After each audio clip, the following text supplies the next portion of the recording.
अभी 2 दिन पहले प्रतापगढ़ में एबीपी चैनल के पत्रकार सुलभ श्रीवास्तव के ऊपर शराब माफियाओं ने हमला किया, जिसमें उनकी मौत हुई, उनकी हत्या की गई।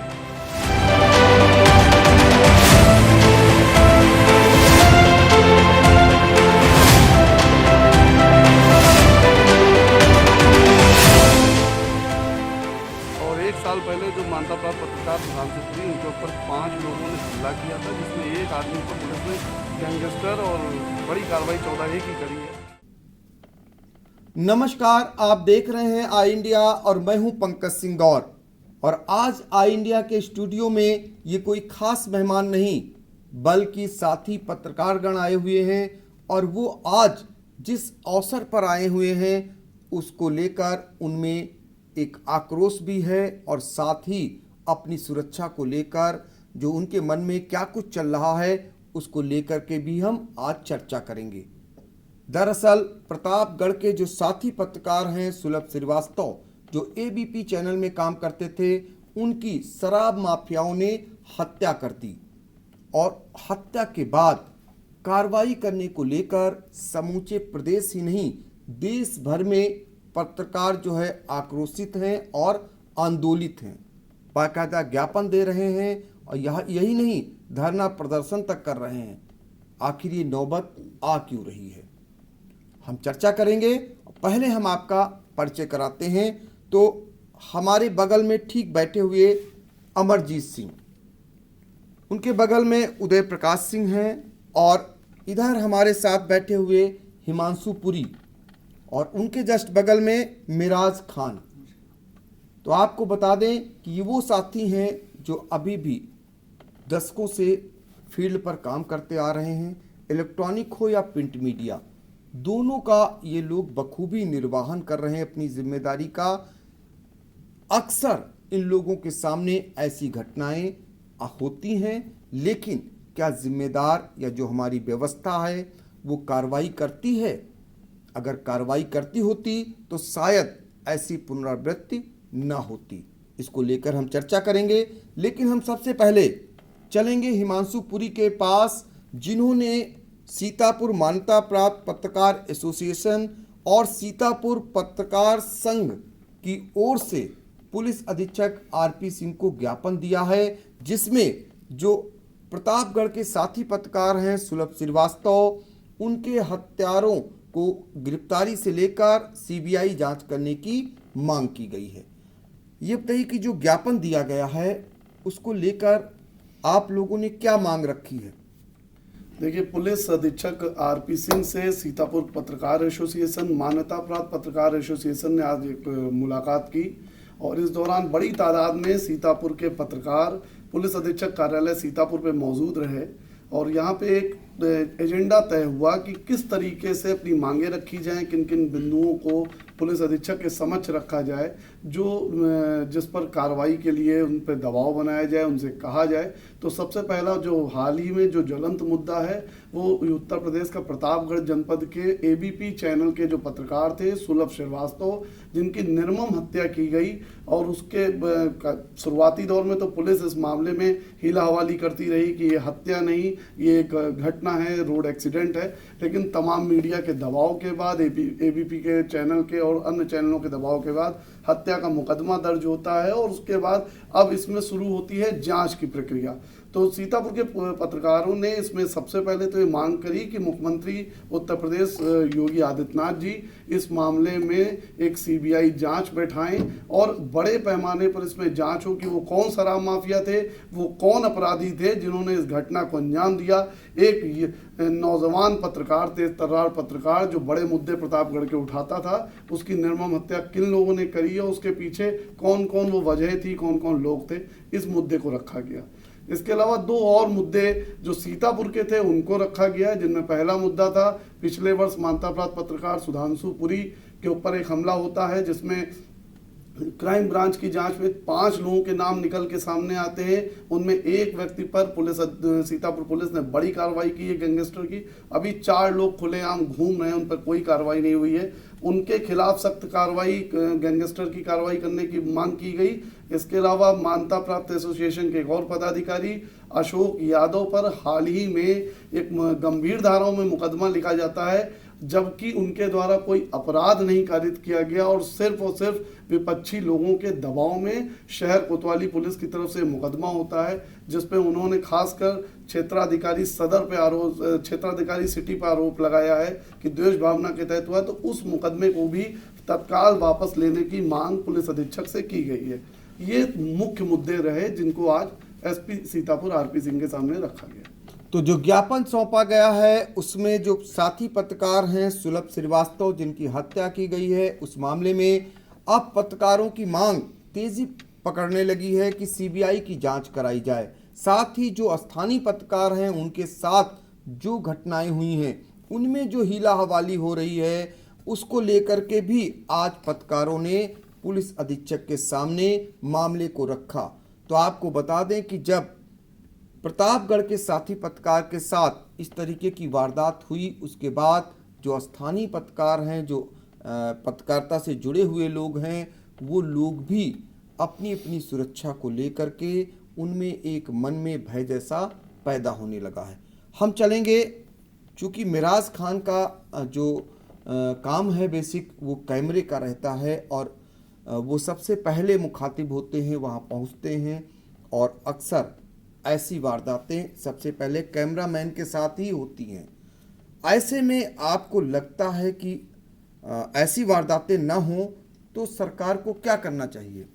सबसे पहले तो पंकज जी, मैं आपको बहुत धन्यवाद कहना चाहता हूं कि आपने मुझे ऐसा मौका दिया कि मैं अपने पत्रकार भाइयों की, कैमरामैन भाई जो फील्ड में रहते हैं, उनकी बात को यहाँ रख सकूं। सबसे पहले बात तो ये मैं कहना चाहूँगा कि पिछले जो दशक में जो पत्रकारिता लोग करते थे और अब जो कर रहे हैं उसमें काफ़ी बदलाव आ चुका है।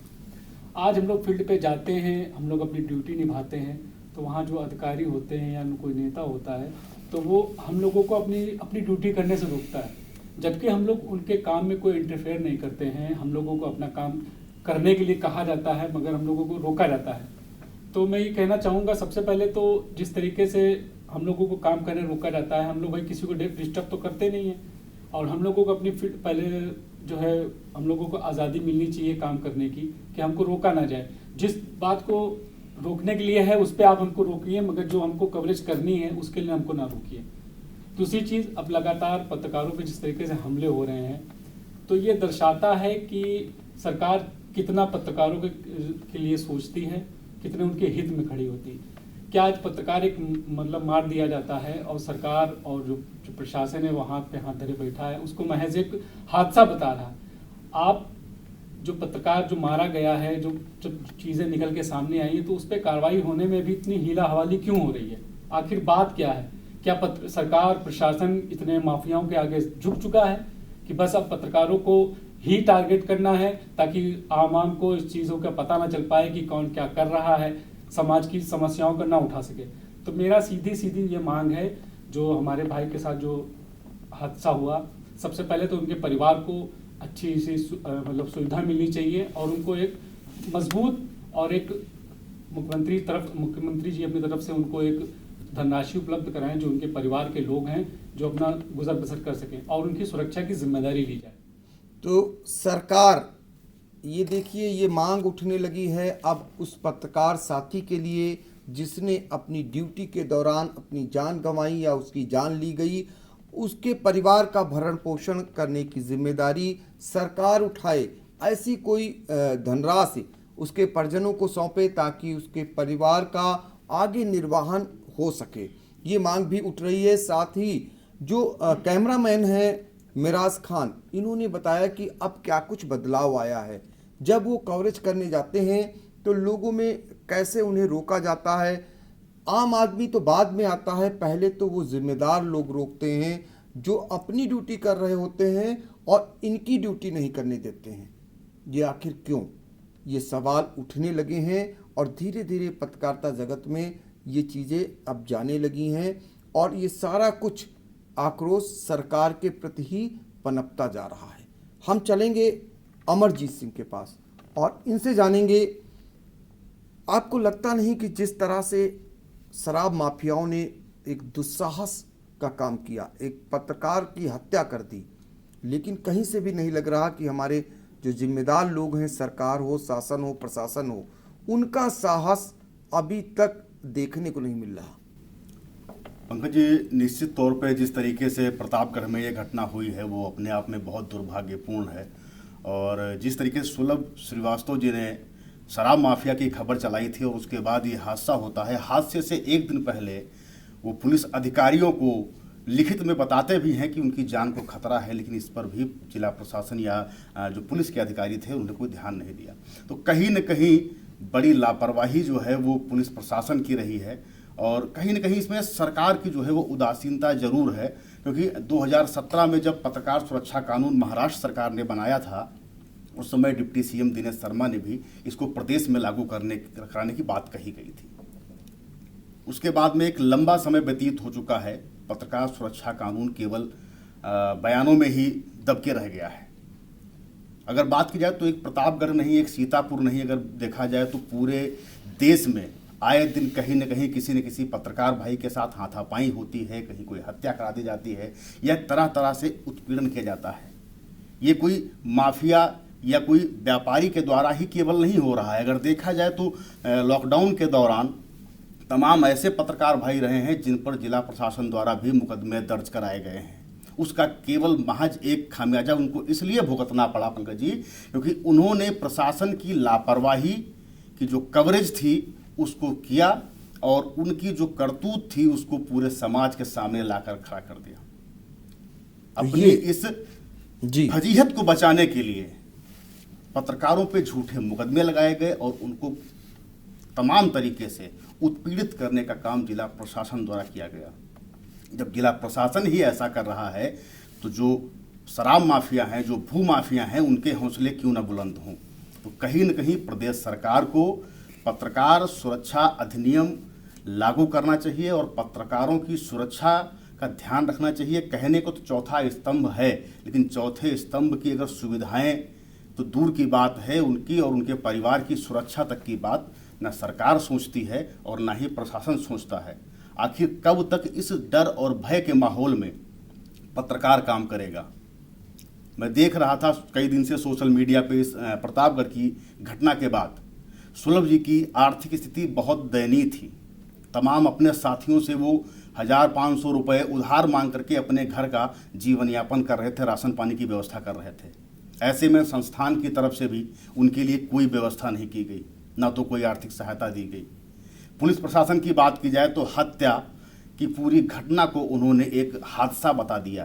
क्या यूपी पुलिस इतनी कमज़ोर हो गई है कि उसको हत्या और हादसे में फर्क नहीं दिखता? तो कहीं न कहीं ये प्रशासन हो या शासन हो, हर ओर एक लापरवाही है। कहने को चौथा स्तंभ है, लेकिन मीडिया के लिए चौथा स्तंभ केवल नाम ही बचा है।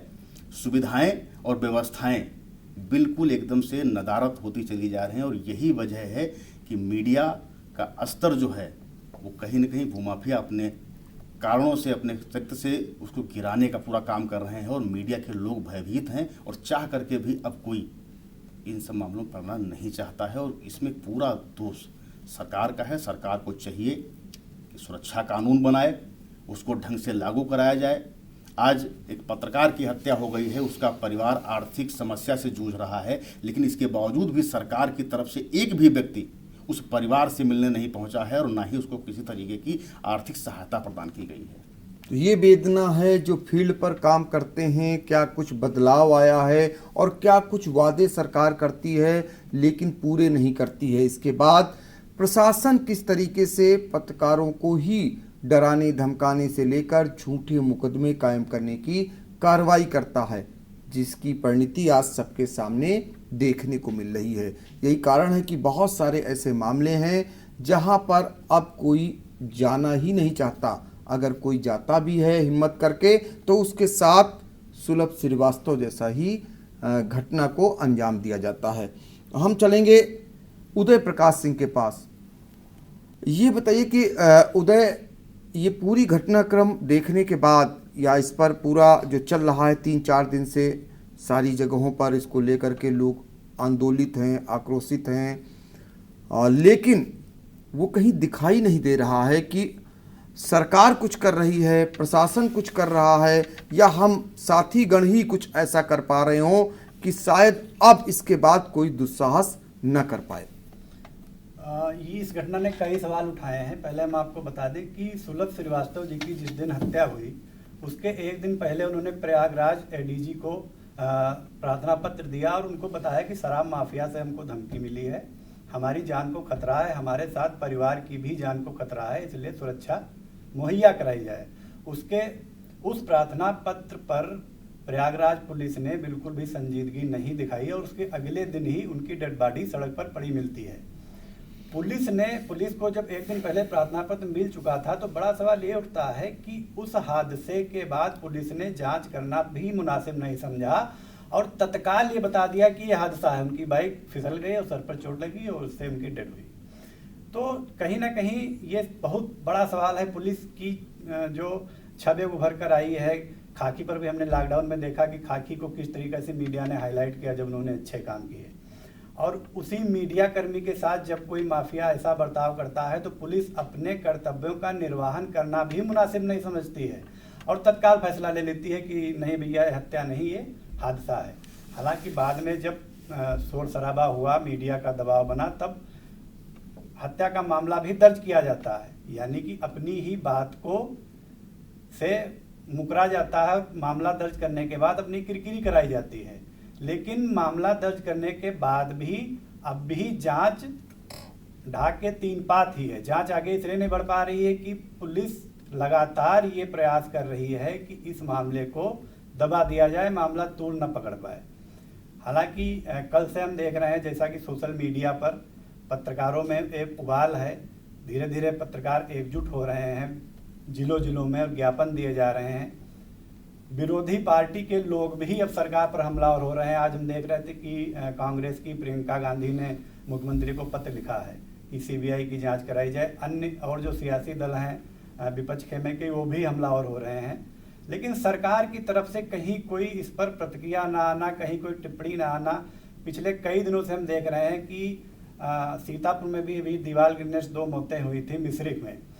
उस घटना पर भी मुख्यमंत्री ने ट्वीट करके दुख जताया था कि दीवार गिरने से जो मौतें हुई हैं चाची और भतीजी की, उस पर उन्हें शोक संवेदना प्रकट की थी और जिला प्रशासन को निर्देश दिए थे कि तत्काल उनकी उचित सहायता की जाए।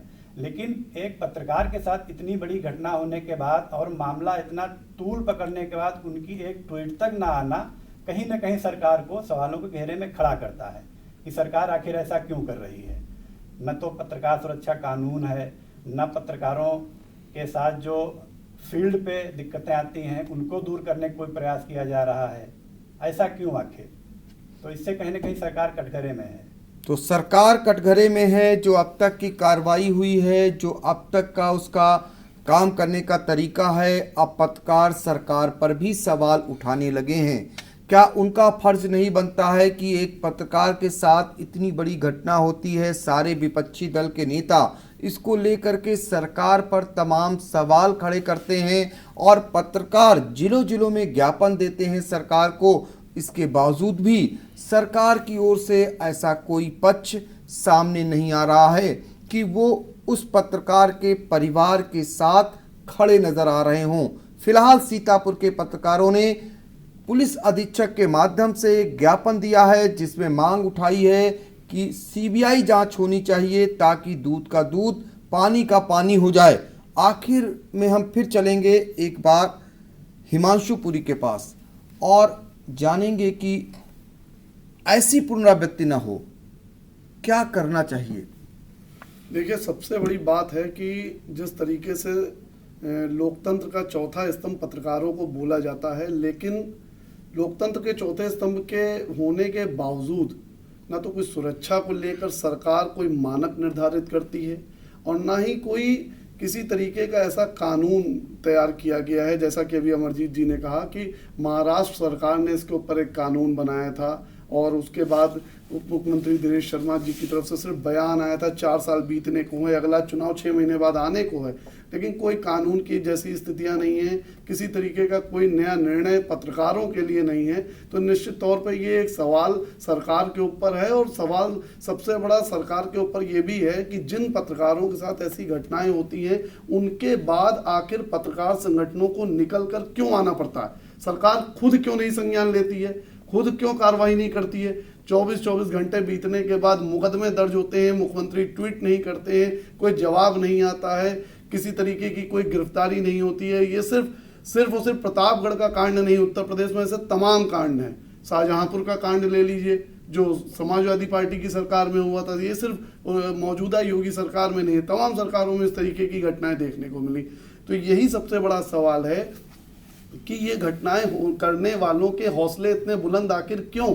क्योंकि क्या पत्रकार सिर्फ कलम है और कैमरा है तो उसके ऊपर हमला कर दिया जाए? क्या सांसद विधायकों की तरह उसके पास अगर कोई सुरक्षा नहीं है तो वो निसहाय है, उसके ऊपर किसी भी तरीके की वारदात की जा सकती है? इतना आसान क्यों समझा जाता है? सॉफ्ट टारगेट पत्रकारों को क्यों किया जाता है? तो ये सवाल सरकार से है और इसके ऊपर निश्चित तौर पे ध्यान देने की जरूरत है।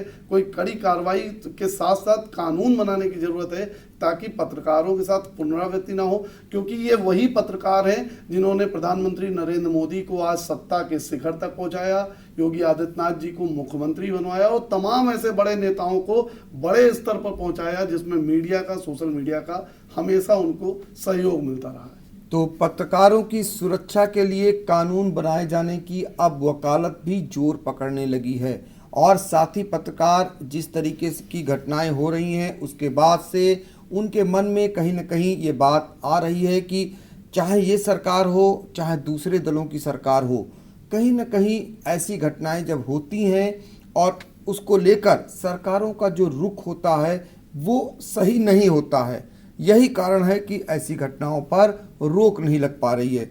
सबसे ज़्यादा हम बार बार इसलिए कहते हैं कि जब भी कोई भी शूट करने के लिए सबसे पहले पहुंचता है तो वो होता है कैमरामैन, और कैमरामैन मेराज खान हमारे साथ मौजूद हैं जो लगातार बता रहे हैं कि उन्हें जब वो कवरेज करने जाते हैं तो क्या क्या दिक्कतें होती हैं, कैसे उन्हें रोका जाता है। आपको नहीं लगता है कि आपका भी एक दायरा निर्धारित होना चाहिए कि ये चीज़ आप बना सकते हैं? अक्सर ये देखने में आता है कि किसी भी आप बिल्डिंग तक का बनाने जाते हैं तो वहाँ का चपरासी से लेकर जिम्मेदार पर्सन रोक देता है आपको और कहता है कि आप नहीं बना सकते हो, जाइए डीएम साहब से लिखा के लाइए, हमें बात कराइए हमें। उस बिल्डिंग को बनाने में भी वो कहता है। क्या लगता है आपको अब क्या होना चाहिए जिससे आप पे ऐसी रोक ना लगे और ऐसी घटनाएं तो कभी हो ही ना? क्योंकि आपने सही बात कही, हम लोग भी ज़्यादातर फील्ड में ही रहते हैं। जब जाते हैं तो हम लोगों को इस तरीके की तमाम भी परेशानियां फेस करनी पड़ती हैं और हम लोगों को अक्सर इस परेशानियों से झेलना भी पड़ता है। हम लोग की आदत भी पड़ चुकी है क्योंकि एक से एक हम लोगों को मिलते हैं कि ये मत करो वो मत करो। हालांकि हम लोगों को पता हम लोगों का क्या दायरा है। हम किसी ऑफिस में अगर जाते हैं तो परमिशन लेके जाते हैं, कहीं कवरेज करने जाते हैं तो जब घटना हो चुकी होती है तभी हम लोग पहुंचते हैं और पुलिस से पहले पहुंचते हैं, घटना कवर करते हैं। समाज की दबी कुचली जो लोग हैं जिनको इंसाफ नहीं मिल पाता, उनकी आवाज़ें प्रशासन शासन तक पहुंचाते हैं। शायद मेरा मतलब ये भी कहना है कि शायद यही वजह है कि शासन प्रशासन नहीं चाहता है कि हम लोगों की जो कमजोरी जो शासन और प्रशासन की रहती है वो आम जनता के सामने आए। तो इसी वजह से शायद हम लोग जाते हैं तो उनकी ये भी वजह रहती होगी कि हमारी यहाँ पे कोई कमजोरी है तो इसको छुपाएं और उनको यहाँ से हटाएं। तो हम लोग को काफ़ी फेस करना पड़ता है। तो मैं भी यही चाहता हूँ कि जो आला अधिकारी हैं या यहाँ के जो नेता हैं वो मतलब इस तरीके के हम लोग के साथ बदतमीजी ना करा जाए तो ज़्यादा बेटर है। और कोई कानून ऐसा हो कि जो लोग इस तरीके के कृत्य करते हैं उनको सज़ा मिल सके। तो ये बड़ी मांग उठाई जा रही है कि जो ऐसे कृत्य करते हैं उन्हें कड़ी से कड़ी सजा दी जाए तो शायद ऐसी घटनाओं पर रोक लग सके। हम अमरजीत सिंह से जानेंगे कि ये बताइए कि आप भी देखते होंगे जो बदलाव आपको नज़र अब आ रहा है। अब लोग अक्सर वीडियो वायरल की खबरें चला रहे हैं और बहुत कम लोग ऐसे रह गए हैं जो वास्तविक रूप से जा कर के मौके पर ऐसी कोई कवरेज करते हों। लेकिन जब भी कोई जाने की हिम्मत जुटाता है या बाइट लेने की हिम्मत जुटाता है तो साफ मना कर दिया जा रहा है। पूर्व में ऐसा नहीं होता था। पंकज जी, आप जिले के बहुत सीनियर पत्रकारों में से हैं। आपने उस दौर में टीवी की पत्रकारिता की है जब गिने चुने चैनल टीवी चैनल के न्यूज़ चैनल में चल रहे थे। उस दौर में और आज के दौर में अगर देखा जाए तो आपके दौर में जो पत्रकारिता थी उसमें चाहे समाज हो या अधिकारी हो या नेता हो, सभी का आपको भरपूर सहयोग मिलता था। आज की स्थिति ये है कि जब कोई घटना या दुर्घटना कुछ होता है, उसमें जब प्रशासनिक अधिकारियों की या जिम्मेदारों की कोई बाइट लेने का प्रयास किया जाता है तो उनको ऐसा लगता है कि अगर हम बाइट देते हैं तो कहीं ना कहीं हमारी नाकामी उजागर होगी। पहले के दौर में ये पत्रकारिता बिल्कुल अलग थी। ऐसे में हमें पता है कि अगर हम कहीं पे जाते हैं कोई कवरेज करने, सीतापुर की एक बड़ी समस्या है बाढ़ की। हर साल वहाँ पे बांध का निर्माण होता है, करोड़ों रुपए का बजट आता है, खर्च होता है, लेकिन आज की डेट में कई अखबारों ने लिखा है कि वहाँ पे मानक विहीन कार्य हो रहा है। इसके बावजूद भी कोई टीवी चैनल या कोई व्यक्ति मौके पर जाके कवरेज करना नहीं चाहता है। वजह केवल एक है, प्रतापगढ़ जैसी घटना। उसको कहीं ना कहीं डर है कि जो इतने बड़े ठेकेदार हैं, जो लोग हैं, अगर उनकी हम कवरेज करते हैं तो प्रशासन या शासन इस पर कोई कार्रवाई तो नहीं करेगा, बल्कि उस पत्रकार के जान का जोखिम जरूर बढ़ जाएगा इस पूरी कवरेज करने के बाद में। तो कहीं ना कहीं परिस्थितियां बदल चुकी हैं। जो प्रशासन पत्रकार के पक्ष में खड़ा होता था, आज वही प्रशासन और शासन पत्रकार के विरोध में खड़ा है।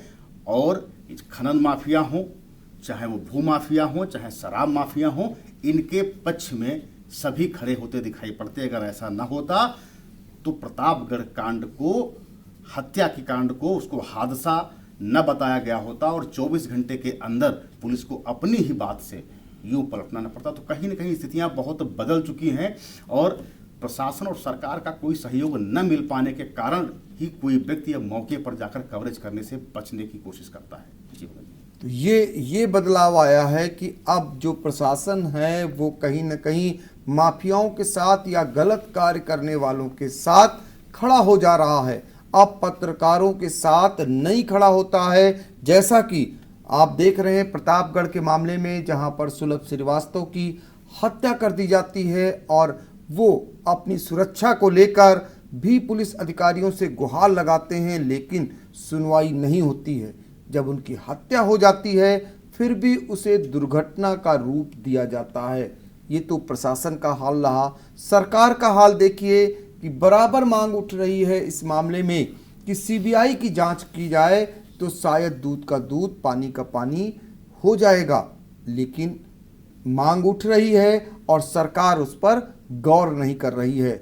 और तो और एक साथी पत्रकार की हत्या कर दी जाती है, लेकिन सरकार उसको लेकर के दुख भी नहीं जताती है। कितनी दुख की बात है। ये बदलाव नजर आया। 25 साल की पत्रकारिता में बहुत सारे उतार चढ़ाव मैंने देखे, लेकिन धीरे धीरे अब पत्रकारिता कहाँ पहुँच रही है, इसको देखकर वाकई में ये कहने का मन हो रहा है कि जो सेवा हम लोग कर रहे हैं वो शायद अब आगे चलकर कितने और दिन कर मिलेगी, ये कहना मुश्किल है। ये हालात पैदा कर दिए गए हैं।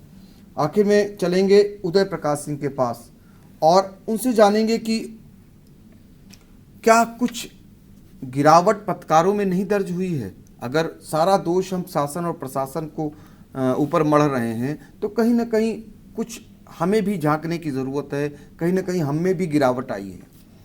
हाँ जी, कह सकते हैं कि गिरावट तो जरूर आई है, लेकिन गिरावट सिर्फ और सिर्फ अगर बात करें मीडिया की और आरोप जड़ने की मीडिया में गिरावट है तो ये न्यायसंगत नहीं होगा।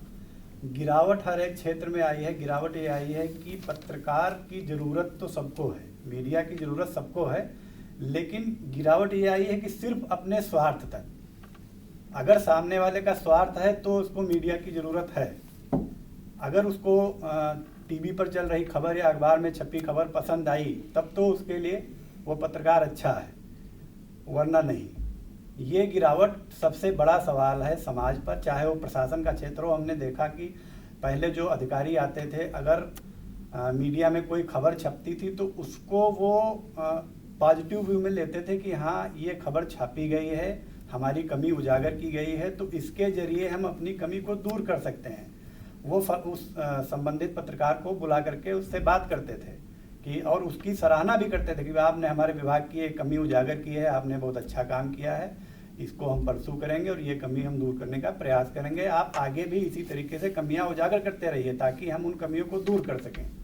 लेकिन अब क्या हुआ कि अगर आप अब किसी विभाग की कमी को उजागर कर देंगे तो अपनी कमी दूर करने की बजाय पत्रकार को या मीडिया को ही झूठा साबित करने पर तुल जाते हैं। यहाँ तक कि बयान भी उनके आ जाते हैं कि नहीं फला खबर, हमने एक देखा बाराबंकी में एक पिछले हफ्ते खबर चली थी, कोई छोटी बच्ची घर में अपने तखत से गिर गई थी, उसको उसका पिता लेकर के CHC में गया, वहाँ काफ़ी देर तक उसको चिकित्सीय सुविधा नहीं मिली और उसकी मौत हो गई।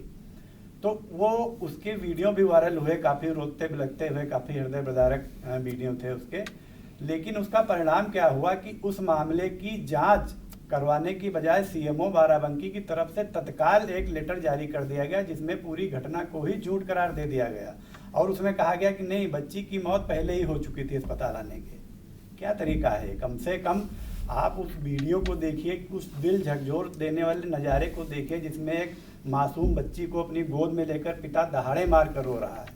कम से कम आप जांच तो कराइए कि क्या बात है, पूरा मामला क्या है, किसकी कमी है, कहाँ पर क्या दिक्कतें हैं।